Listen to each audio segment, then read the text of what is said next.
ध्यान दीजिए कि प्राकृतिक नियम पर आधारित सिद्धांत, प्राकृतिक नियम पर आधारित सिद्धांत थॉमस माल्थस का है, थॉमस सैडलर का है, थॉमस डबले का है और हर्बर्ट स्पेंसर का है। इसमें सबसे जो इम्पोर्टेंट है वो है थॉमस माल्थस है और ये सभी प्राकृतिक नियम पर आधारित सिद्धांत है। इसमें क्वेश्चन ऐसे पूछा जाता है कि निम्न में से कौन सा प्राकृतिक आधारित सिद्धांतों में शामिल नहीं है, तो आपको ध्यान रखना है। बेसिकली ध्यान रखिएगा, बस थोड़ा थोड़ा ध्यान रख लीजिए कि Thomas Malthus, Thomas Sadler, Thomas Doubleday और हर्बर्ट स्पेंसर।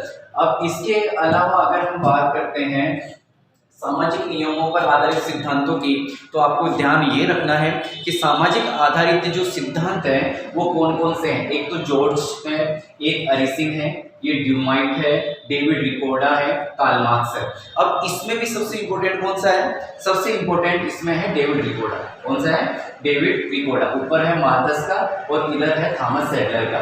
ये तीन इंपॉर्टेंट यहाँ पर है, ठीक है। अब इसमें देखिए एक चीज ध्यान दीजिए कि मुख्य सिद्धांतों की बात की जाती है। मुख्य सिद्धांतों में मेन ये है कि जैसे सैडलर का जनसंख्या सिद्धांत था। अब सैडलर आपको पता होना चाहिए कि हाँ ये ब्रिटिश अर्थशास्त्री हैं। क्या पता होना चाहिए कि ये ब्रिटिश क्या है? अर्थशास्त्री है। और जनसंख्या में वृद्धि की इच्छा और जनघनत्व में वृद्धि होने पर कम हो जाती है। ये इंपॉर्टेंट लाइन है इसकी। पूरे सिद्धांत में सिर्फ एक लाइन इंपॉर्टेंट है जहां से क्वेश्चन पूछा गया है कि जनसंख्या में वृद्धि की इच्छा, जनसंख्या में वृद्धि की जो इच्छा होती है वो जनघनत्व में वृद्धि होने पर अपने आप कम हो जाती है।